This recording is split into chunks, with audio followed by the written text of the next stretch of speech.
Truth Bombers Podcast. Truth Bombers Podcast. The group chat turned podcast with your hosts, Russ, Lachie, and BJ. Here he is, What's happening, buddy? the king of the cob loaves. Dressed to impress again. Yeah, it's coming from work. It was lovely to see you both on Sunday. Or you should have just recorded this podcast directly after the game. There would have been quite a bit of emotion in it. But Russ had some Peters, Maxibon, Formula One obligations that had to be fulfilled. Yeah, free obligations. We should have recorded the win, like you said, the 10, 30 seconds after the game. That was a few emotions can spread around then. I guess to kick us off, first of all, my apologies to everyone. I was pretty hyped up to go live on the YouTube for that game. Had you guys over and a couple others to watch the Bombers game, and if nothing else, just to have that last 2 minutes of where I thought Lachie was going to flip the table. No, that was me, Ben. I credited your sister for putting on such a good spread that if it hadn't been for that, the table would have been flipped with about 3 minutes left. Cluckers was definitely jumping up to the feet a couple of times, screaming, holding the ball at the top of his voice. I was restrained, Benny. I was on my best behaviour.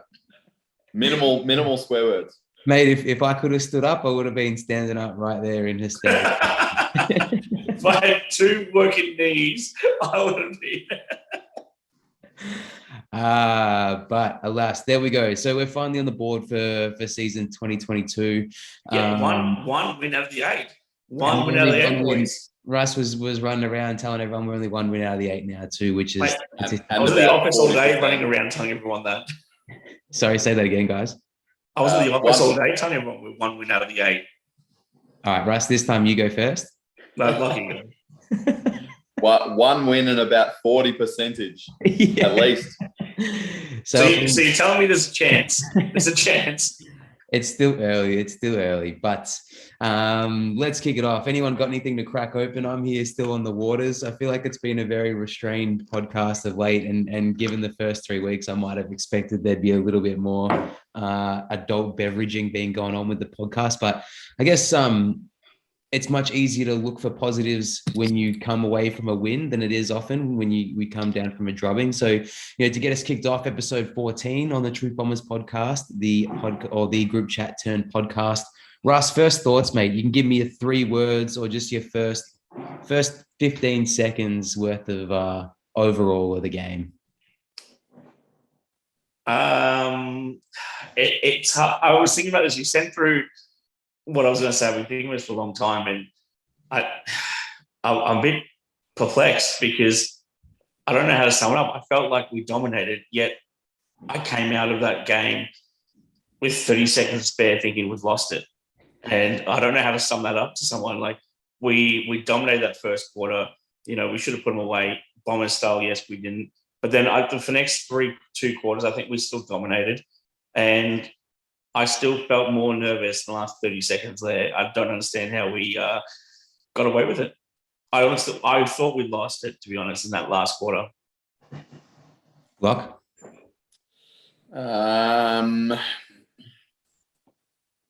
Great effort, very inexperienced. Yep. Yeah, well put. We'll give you a hyphen to throw in there, Lach, to make it. My 3 words were thank the Lord, because I agree that last snap Mick Henry picked up in the pocket could have gone anywhere, went out on the full, and just kind of gave us possession back with enough time to steady. But I agree. I completely agree. And most of my notes, Russ, pertain to exactly what you just said. It was a game that I felt we controlled from start to finish, that we probably should have won by 5 or 6 goals. And we'll have a look at some of the stats, coming up. But I think inside 50s, we had like 20, 25 more than they did. And as we get to the good and the bad, the ugly, I think that Lachie, as always, brings up experience, and it's true. We're lacking leadership out there on the field. We're lacking calm heads to kind of stay the course and let some of the younger guys know to get in position and things like that. And it showed on Saturday to be able to be dominating a game for 90%. And then every time Adelaide turned the ball over, just no defensive running, leaking goals out the back. I think we were commenting that 5 or 6 goals, that they kicked from the goal square, Adelaide, really, that got us on turnaround. So let's get into it. I don't want to get out all the bad before we actually get there, but let's start with the good. Lockie, we'll go to you first, mate. I want to highlight some of our less experienced players and maybe lesser heard of names. So let's talk about Durham. Let's talk about Nick Martin. Let's talk about the effort of Guelphy reinventing himself as a small pressure forward, if you like. I thought those guys kept us in the game in certain spots. Like even that effort, I believe it was the last quarter, or maybe it was a little bit earlier, but Guelphy smother. I think it was Durham tackle, and then Guelphy tackles and gets a hold on the ball. Like that just sort of personified like the effort from those sort of guys that we needed, and we've maybe lacked in the first couple of rounds that those guys have brought to our game the last couple of weeks. Yeah. Russ? Yeah, the pressure from like the moment we like step on the ground, we've said this plenty of times in the last couple of years, like you can kind of know if we've turned up the play in that first 5-10 minutes, and we turn up the play. The pressure from, I know Snell was injured in the second half, but, to see him come out and with that pressure that he has, the tackle count was amazing. I think out of the top 5 or 6 tacklers, one was Brizzo. I'm sorry, not Brizzo. What's his name? Someone from Adelaide got like 14 tackles, which was phenomenal. But, the next 7 best tacklers were all from the Bombers. The pressure game, I think Guelphy's now cemented himself as that, he's no longer a fringe player for me. We got that goal. We said if we get a couple of goals and still get his 5 tackles and those 15 possessions, that he really cemented himself in the game. He's in there now. The goal kicking, to see 2 meter Peter, I'll be first, put my hand up and say, I was wrong about doubting him. He's cemented himself now as being that guy that's going to take number 1 defender, can handle it and still get those 3 to 4 goals. Just the pressure and the absolute tenacity of the guys, the second efforts, those kind of things, really high up there. Yeah. I thought the other impressive stat for me too was I think Guelphy had like 5 smothers. Like it wasn't just the one late, it was all game. He was like as much effort as possible. Like if he was still in the vicinity, he was still a chance to cause a little bit of havoc. To wrap up the good for me, I think Hind was back to his running game. I think he had like 675 meters gained. It looked like he was back to his normal self. I thought Waterman, Durham, Shield, and Kelly all played their best games that we've seen them play. I was really impressed with Jake Kelly down back. He obviously had quite a bit to prove in his first game against his old club, so maybe that was a bit of a rocket that he needed. But yeah, I think Durham, for a kid that's in his 10th game, just 10 games in, to go back, slot that shot, hit that goal to start us off.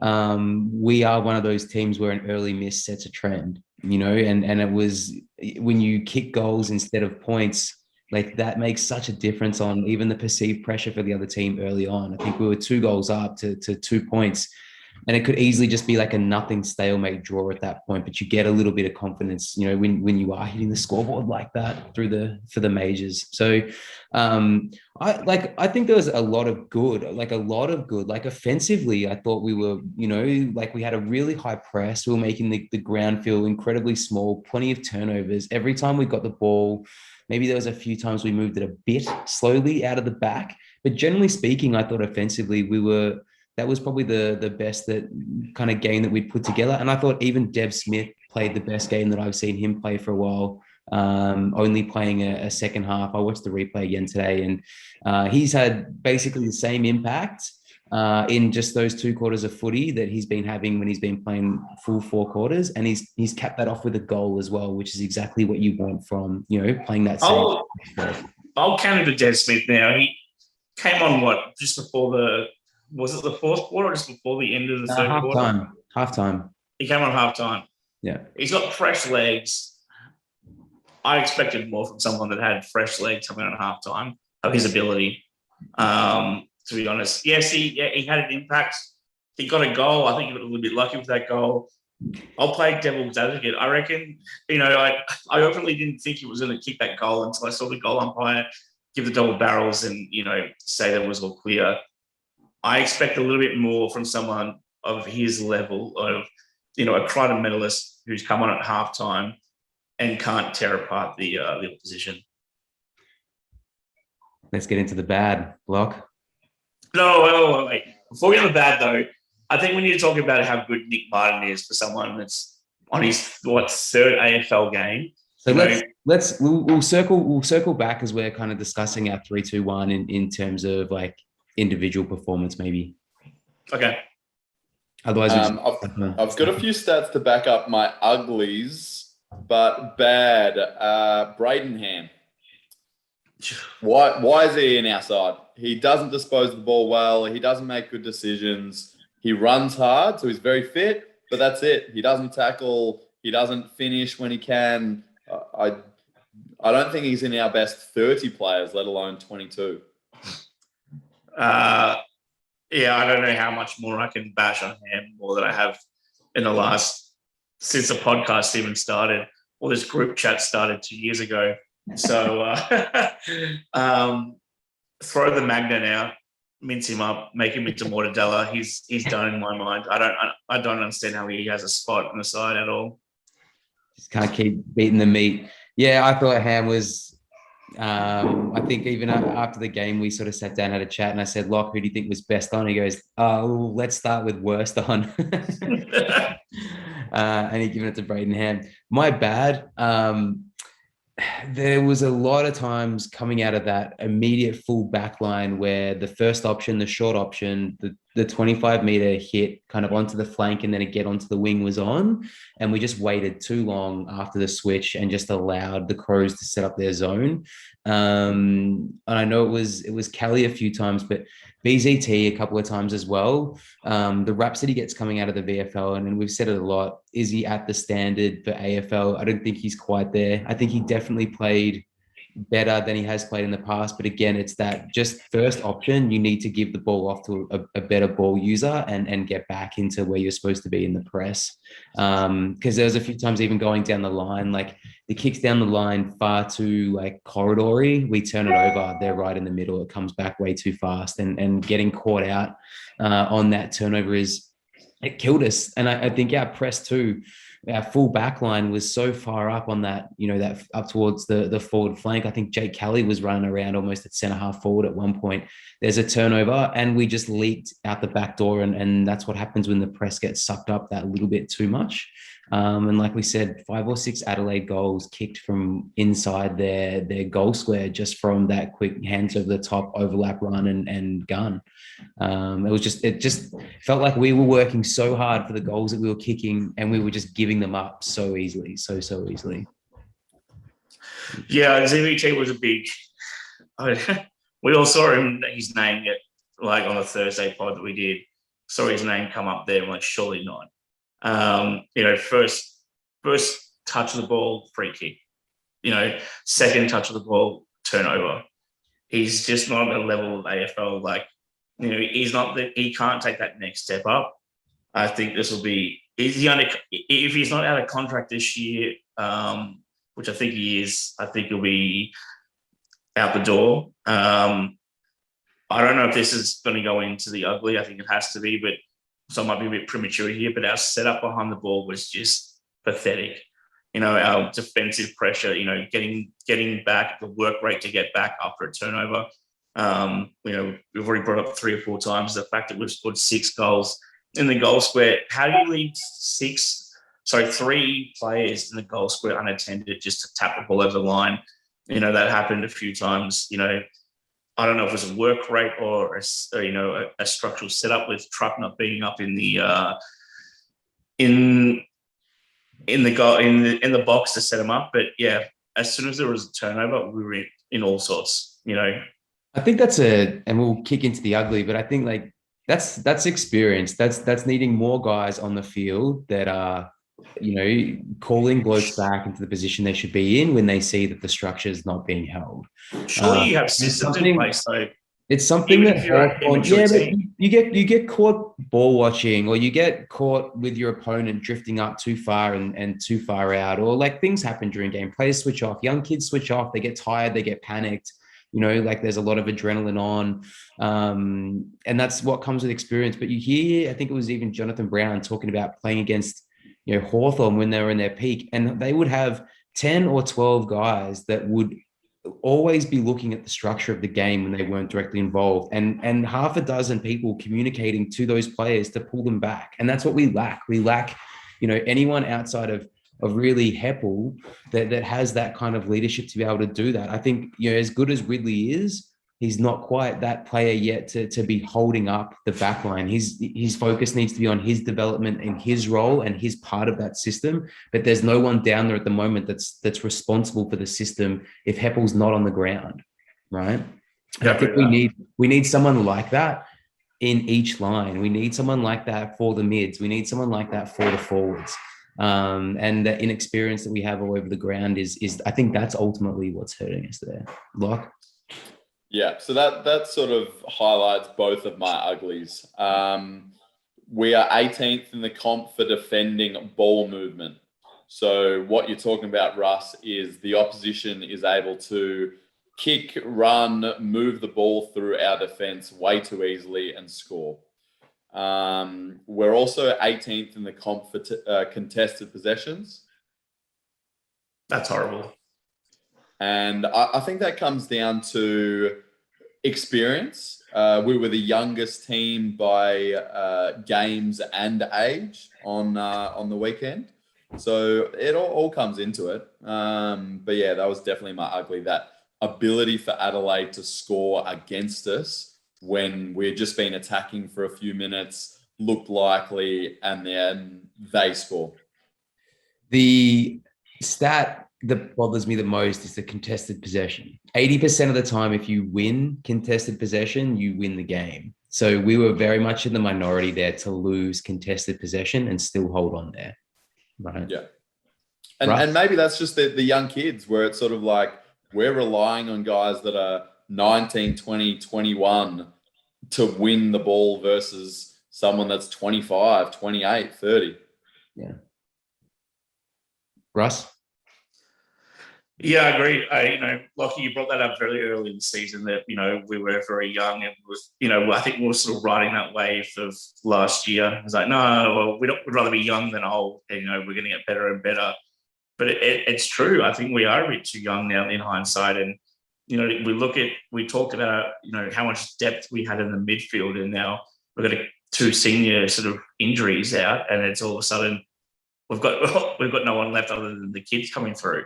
And they are, when you look at them, Caldwell, lots of potential, but, how many games have you had on you? The same with, Perko, and, if we look at Nick Cox coming back, and, we look at Nick Martin, Ben, round 2, you're like, that's a big miss, like a big out that we've got a guy that's played one game for us. Yeah. He got COVID, and it's like huge out. We need him. It's like, well, we shouldn't be relying on one gamers and guys that, didn't even have a contract with an AFL club before Christmas. Yeah. It is a bit of a worry. We've got Tex Mangan in the forward line. Yeah, had a bad game, had 2 touches, had one chance at goal. We can't rely on guys that have had 2 games with the Bombers and played 4 games in the last 3 years as a teenager to win games. Yeah, well, leading into that, my uglies, our injury list already. It's round 4, and I think we got 8 of our original best 22 are on the side. All right, we're talking uglies. We need to start talking about our strength and conditioning coach, because surely he's under the pump now. There's some, like, I smell a rat. Like, I smell a rat in the team. There's someone in there that's come in from another side that's like because Snelling's calf, like, he couldn't even, like, his first half, I was like, my God, we have missed him. Like, first quarter, we all looked at each other and thought, finally, he's back. We talked about the start of the season. We're going to miss him. He's back. Look at intensity. We're back. That's, I think, that calf now, watching the way he was moving around in the change rooms during the third quarter, like, he's not a week or two away. Like, I think that calf. No, it's the same calf. Yeah. He's out for another 6 weeks. 6, is it?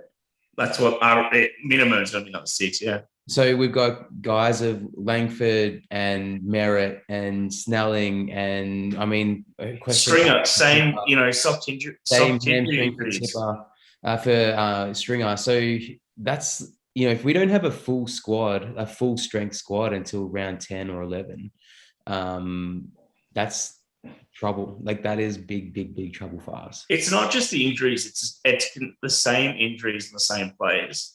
So what are you doing as a strength and conditioning coach to get them up to standard, have half a game of footy and do the same thing? Like, the niggles that Jones has got pre-season, it's ankles, it's, it's the same thing. It's, what are you putting the workloads on? I don't know.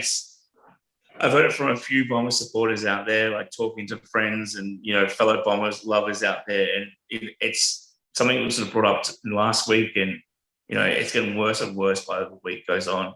Well, you asked us in preseason, I think it was in one of Russ's questions with minimal warning. Are we concerned about the soft tissue injury list preseason? And Lach and I both said, yes, very concerned. And this is kind of exactly it. And, we came back early from everyone else. Like, that's what we were so happy. The fact that our list came back 2-3 weeks earlier than everyone else. Everyone came back.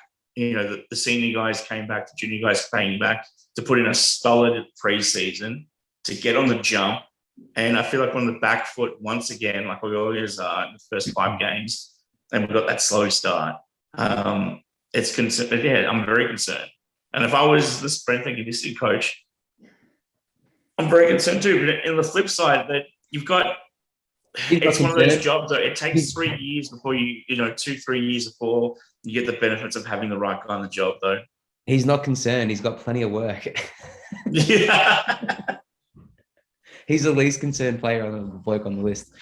All right, let's move through. We get kind of stuck here on the bad and the ugly for ages, but I think the point is too, I also don't want to write the season off, because we don't have maybe those key players. And if we can salvage enough to be in the running once again for that 8th place, and we do hit our stride in about round 15 or 16, then hopefully when Langers and Merritt and Stringer's back and Tipper's back and Hurley's back, Snelling's back, that maybe those kind of blokes coming into that. How long is that till we're back to full strength, though? I don't know. That's what I'm saying. If it's 6, if we get to round 10, if it's 6 to 8 weeks, then that's what I'm saying is hopefully by round 10 or 11, we're not so far back off that kind of playing for 7th or 8th spot. The problem we have is we are realistically going to be that far back with the draw that we have been given. We all know what's happened in the last 3 weeks. We got given the best 3 teams of last year in rounds 1, 2, and 3. We just scraped the line through with Adelaide. We're now playing number 3 on the ladder next week. Adelaide, we all thought, what? Sorry, beat Adelaide by less than a kick. Yeah, we scraped through, and now we're playing. No, I'm saying Fremantle, who we played this week, they scraped through against. They scraped through against Adelaide as well. They've beaten an undermanned West Coast, and I think their other win was against GWS. So maybe they've had one decent win. Okay, maybe the one is big, but then you look beyond the first 5, and we've got what? Bulldogs, Carlton, and Collingwood, which we all thought, maybe that's the reprieve from the first 5 rounds. But they're beating teams, and they're beating solid teams. Yes, they've got a couple of easy wins, but they're playing good footy. I don't know. I'm struggling to think if we can actually, be competitive until we have our full strength team and get to that round 10 win. All right, I hope we can. let's focus on the future when we're previewing future rounds. Let's get back to the agenda, Russell. I'm sorry, I want to talk the footy. I feel ya. All right, best on, and maybe we'll just start with probably some like just general names to throw up there. Like I mentioned, I thought it was great to see Nick Hind really kind of get back to where sort of his best is, having bounces, breaking lines. Laverde, I think, had 100% disposal efficiency and played a large time on Tex Walker, who kicked 4. So when he was getting in position, he was doing really well. Russ, are you ready to admit Peter Wright is a key position forward, and is he the key forward that we think we've been missing? Yeah, absolutely. And I've never been so happy to be wrong about something. So Pete Wright coming second in the Coleman at the moment as well. I thought he was probably unlucky not to have 1 or 2 more. That is a guy now that is completely full of swagger. I think he took a mark on the fringe of the center square and didn't even look to pass. Like, he was always going to go back and have a shot, which fell about 15 meters short. But like, he's definitely got his tail up and about, which is great to see. Like I said, Waters given 1 chance. Wonder if he's done enough. We'll come back to that in locks. But yeah, guys like Shield, Durham, Kelly, best games that they've had for the side. Guelphy with his attack, 4 or 5 smothers, things that you don't necessarily get disposal credit for and stuff like that. Even Flip, I think, played such a good game. Phillips comes in as a journeyman who's there just to kind of help in case Draper goes down, and he's ended up playing number 1 ruck role for the game, and he smoked the hitouts. Like, we won hitouts to advantage by a lot. It was almost double, yeah. Yeah, and it was Flip, Daylight, and then O'Brien and Draper, sort of same. So Flip had arguably one of his best games and kicked a goal, right? So was able to kind of affect on the score as well. So to pick, and then Parrish is back and he's had 38, and kind of getting it done for us in the midfield too. So very, very hard to pick for me, top 3. I'm interested to hear what you guys have to say. Lach, we'll start with you. I found it tough as well. I could probably name 6 or 7 players. Peter Wright, I think, definitely in the top 3. Parrish, I think he's 5th in the comp for contested possessions. So he's one of very few for us who is actually hunting the ball and getting it done. Redmond had a good game. Guelphy, Durham. There's quite a few that I can't really pick between. Russell, Martin, for you, best on? Not best on. He's definitely in the conversation. Like, maybe he didn't put 4 quarters together. The first half, especially, like even that first quarter, his first 3 or 4 possessions all were just absolute elite. The way that he can read, the game and actually pick out some actual decent disposals. His kicking efficiency was pretty good. He can't go past 2 meter. Like, now that he's taking on those number 1 defenders, kicking those goals, we said he only needed 2 goals a game, and to be that sort of take that number 1 defender and would be happy. And he's definitely going above and beyond that. Parrish, of course, I'd probably has to be in the top 3. For me, I'd probably go, if I had to pick 3. It's hard to pick 3. I'll go top 4. I'd say 2 meter Peter, Parrish, Nick Martin, and I'd put Guelph in there. I just love his intensity, his work rate. Like, he's trying to win every second ball, the second efforts, the third efforts. Like you said, the smothering. He's not going to get a tackle in, he'll get that smothering. And that goes a long way, You can't sort of, that's not talent. That's just absolute brute work rate. And footy, we know that goes a long way. Yeah. All right. So to come to agreement, would you give Parrish best on, Parrish, Wright, and then give 1 to someone like a Guelphy for effort and intent? I'm happy with that. Yep. Lovely. So those are our top 3. Dev Smith is a guy, we touched on him earlier before.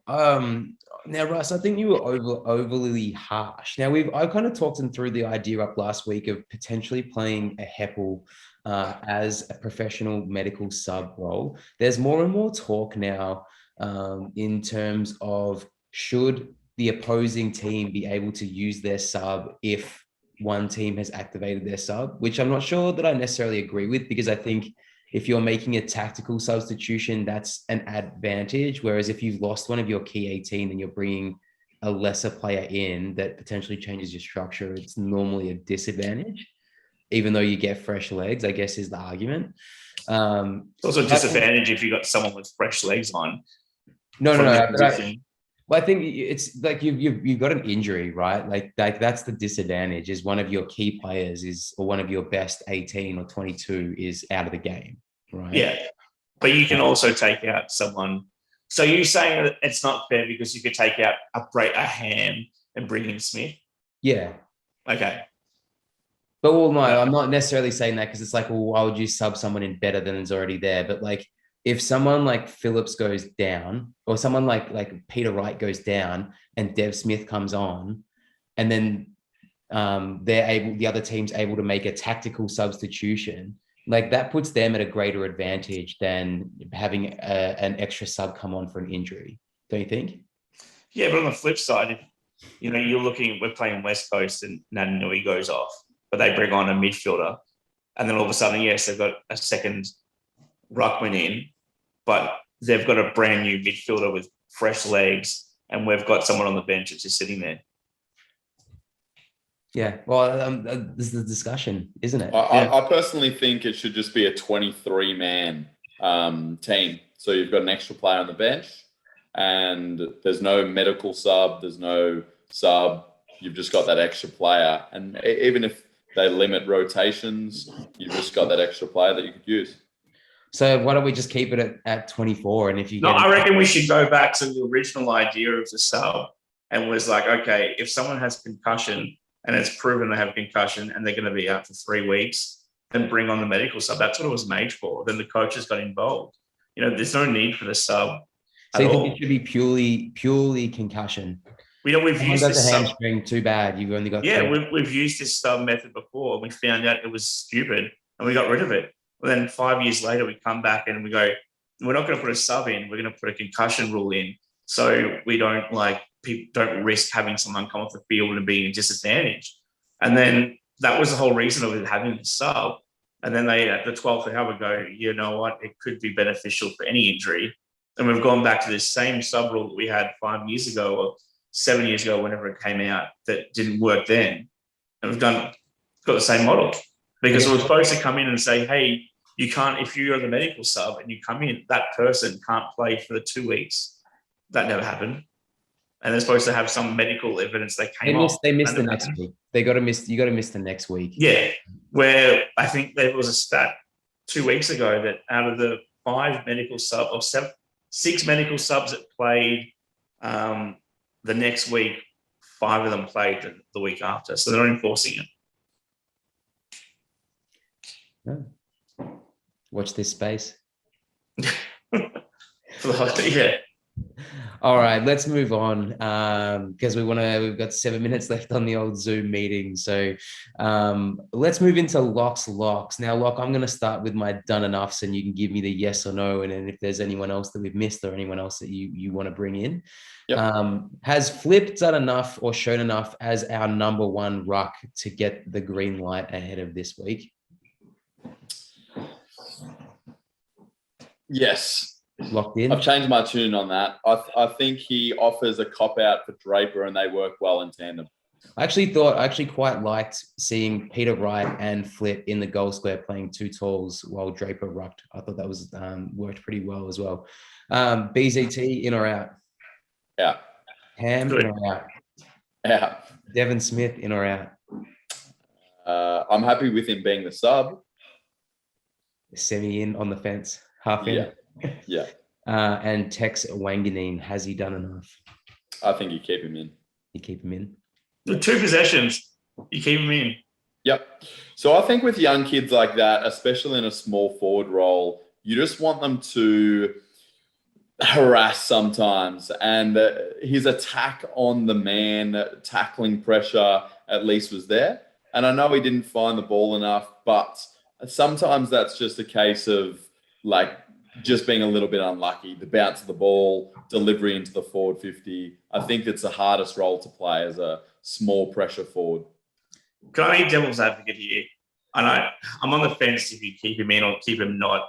And for someone who hasn't played much football, like what was it? He played 4 AFL games, he played 4 senior games or high-level games for his age group over the last 2 years. Does he not need a season in the VFL to get that, that game, get his hands on the footy? Let me phrase it to you like this, Russ. Who comes in for Wanganeen? Okay, do we risk him getting development on the fact that we have no people to come into this squad? Is that where we're at? I think we signed him with the intent to play him because we knew we'd need that kind of role to be filled. And I think he played a decent game against Melbourne, right? I think it's going to take him 10 or 12 games to develop a level of consistency. And it's not like when you're playing in the midfield and you are constantly in the game, like playing that small forward role, like Lach says, you small forwards, if they get 8 touches, they kick a goal or 2, that's a great game. That's a great return on those players. Yeah, look, I understand the forward, being a small forward, you have to rely on other people having a bad game or having bad touches. That's the whole point of being a small forward. You're taking the possessions everyone else loses in that forward line and making something of it. I'm just worried that he hasn't had enough experience. But look, we've been wrong. Look at Archie Perkins and Nick Cox. They had similar, runs in with COVID, not playing too many games. It's sort of stuck up to AFL footy. I wouldn't mind seeing him into some VFL games though, and seeing if he can star in those games. But yeah, you're right. Personnel, who do we put in? I thought what he was showing in the intra-club games, which essentially was your AFL and your VFL sides, that he was definitely in that top 22 that plays. Yep. So great. Lockie, Alec Waterman, locked in, locked out. See, I think you could change him for Francis or Baldwin, and they're all similar types, to be honest.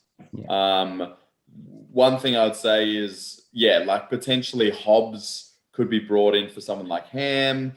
I think if they think Tip and Woody's done enough in the 2 VFL games, you could bring him in for Snelling.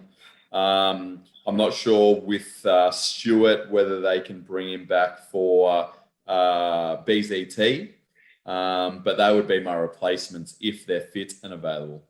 Hobbs has been named emergency twice now, I think. Is it time you just give Big Boy his debut and see what he's got against another young side in Freo? Hobbs I don't think they wanted to play him as, that out of sequence role. I think they're happy playing him. No, he's still here.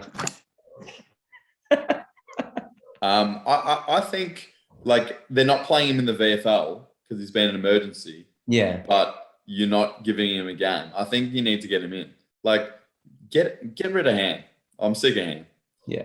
There is nothing apart from running that he offers the team. He can run very well. He's fit. That's it. It'd be a super interesting, if you could get a stat point on how far and how much each player is actually running to see, how they show on the Telstra trackers. They obviously can. Yep. Can you? Yep. Oh. Do you want me to bring him up? I don't think we're going to have time. Next step. Next one. I think we've lost Russ too, but on that note, is there anything else you wanted to bring to the attention of the listeners? What did I want to bring to the attention of the listeners?